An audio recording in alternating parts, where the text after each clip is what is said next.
അപ്പോൾ ഇന്ന് ഞങ്ങൾ എവിടെ പോവാന്നല്ലേ, ഇന്ന് ഇപ്പോൾ റേഷൻ കടയിലൊക്കെ പോകാണ്ട്. അപ്പോൾ എൻ്റെ വേഷം കണ്ടു കഴിഞ്ഞാൽ വേറെ എവിടെയോ പോകണ പോലെ ഉണ്ടല്ലേ. റേഷൻ കടയിൽ പോകണം, പിന്നെ സപ്ലൈകോയിൽ പോകണം, മാർക്കറ്റ് ബസാറിൽ പോകണം, അങ്ങനെ കുറച്ച് കടകളിലൊക്കെ കയറി ഇറങ്ങാനുണ്ട്. പിന്നെ ഒന്ന് മാർക്കറ്റിലൊക്കെ പോകണം. പക്ഷേ പോകണ കണ്ട് കഴിഞ്ഞാൽ എന്തോ ഷോപ്പിങ്ങിന് പോകണ പോലെ, എറണാകുളത്ത് കറങ്ങാൻ പോകണ പോലെ തോന്നും. പക്ഷേ ചുമ്മാതാ ഇങ്ങനെയൊക്കെ പോകാൻ വേണ്ടിയിട്ട് ഇങ്ങനെയൊക്കെ തന്നെ പോകണത്. ലിപ്സ്റ്റിക്കൊന്നും ഇടാതെ പുറത്തോട്ട് ഇറങ്ങാനേ തോന്നത്തില്ലെന്നേ. അപ്പോൾ ആദ്യം തന്നെ ഇന്ന് സപ്ലൈകോയിൽ നിന്ന് അരി വാങ്ങിച്ച് ഞങ്ങൾ അവിടെ 15 ദിവസം കൂടുമ്പോഴാണ് അരി കിട്ടണത്. അപ്പോൾ ആദ്യം ഒരു 4 കിലോന് അരി കിട്ടി. അത് കഴിഞ്ഞ് ഇപ്പോൾ ഒരു 4 കിലോനും കൂടി, അങ്ങനെ ഈ മാസത്തെ അരി തീർന്നു കേട്ടോ. അപ്പോൾ ഈ പ്രാവശ്യം ചെന്നപ്പോൾ കുത്തരി കിട്ടി. കഴിഞ്ഞ പ്രാവശ്യം വെള്ളരിയാണ് കിട്ടിയത്, ജയ. അപ്പോൾ അത് കഴിഞ്ഞിട്ട് പിന്നെ മാർക്കറ്റ് ബസാറിയിട്ട് കയറി.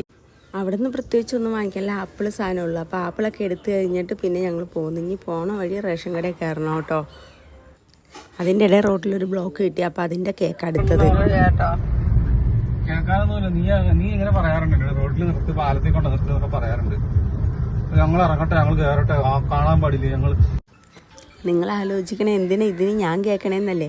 ഞാൻ ഇതുപോലെ പറയാറുണ്ട്, റോഡിൻ്റെ നടുക്ക് നിർത്തിത്താ ഞാൻ ഇറങ്ങട്ടെ എന്നൊക്കെ. അപ്പോൾ അതിനാണ് ഇപ്പോൾ ഈ കേട്ട ചീത്ത എനിക്ക്. അത് കഴിഞ്ഞിട്ട് ഞങ്ങളിത് ചെടി വാങ്ങിക്കാൻ വന്നിട്ടോ. ഈ ചെടിയൊക്കെ ഇടുന്ന സ്ഥലം നോട്ട് ചെയ്ത് വെച്ചോട്ടാ. നമ്മുടെ വട്ടേക്കുന്നേൽ ബിസ്മി ഹൈപ്പർ മാർക്കറ്റ് ഉണ്ടല്ലോ, അതിൻ്റെ തൊട്ടടുത്തുള്ളതാണ്. ഇവിടെ ഒരുവിധം നല്ല കളക്ഷൻ ഉണ്ട്, ഒരുപാട് ചെടികളും ഉണ്ട്. അപ്പം നിങ്ങളെന്തായാലും വന്ന് നോക്കണം കേട്ടോ. ഒരുവിധം നല്ല കളക്ഷൻ ഉണ്ട്. അതും റേറ്റ് ഒരുവിധം നല്ല കുറവാണ്. മറ്റുള്ള സ്ഥലങ്ങൾ വെച്ച് നോക്കുമ്പോൾ ഇവിടെ നല്ല റേറ്റ് കുറവാണ് കേട്ടോ. അപ്പം ഞാൻ ഒരു റോസ് എടുത്തിട്ടോ. എൻ്റെ ബട്ടൺസ് റോസില്ല, എനിക്കത് ഭയങ്കര ഇഷ്ടം. ഈ സാധനം എനിക്ക് ഭയങ്കര ഇഷ്ടം, വാങ്ങിക്കണമെന്നുണ്ട്. ബട്ടൺസ് റോസ് 100 രൂപയില്ല കേട്ടോ.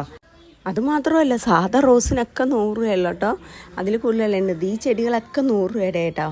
100, 120 ആ റേഞ്ചാണെന്ന് എനിക്ക് തോന്നണേ. അപ്പോൾ കുറച്ച് ചെടിയൊക്കെ കണ്ട് കയറൊക്കെ കഴിഞ്ഞ് ഞങ്ങൾ പച്ചക്കറി വാങ്ങിക്കാൻ കയറി. അപ്പോൾ അതെ അവിടെ കിടന്നൊരു പൂച്ച കളിക്കണേട്ട രസം. പിന്നെ അതൊക്കെ നോക്കി കുറച്ച് നേരം വീഡിയോ ഒക്കെ എടുത്ത് പച്ചക്കറിയൊക്കെ വാങ്ങിച്ചിട്ട് പയ്യെ പോന്ന്. ഇനി പിന്നെ പ്രത്യേകിച്ച് കാര്യങ്ങളൊന്നുമില്ല. ഇനി വീട്ടിൽ വന്നിട്ട് വേണം കറി വലുതും ഉണ്ടാക്കാൻ. അതാണ് ഞങ്ങൾ ഈ ചിറ്റി അടിച്ച് നടന്നത്. അപ്പോൾ പിന്നെ ഇന്നത്തെ വീഡിയോ ഇത്രയേ ഉള്ളൂ. ഇഷ്ടമായെങ്കിൽ ഒന്ന് ഷെയർ ചെയ്യുകയും ലൈക്ക് ചെയ്യുകയും കമൻറ്റ് ചെയ്യുകയൊക്കെ ചെയ്യണമുണ്ട്. അപ്പോൾ ഓക്കെ, ബൈ.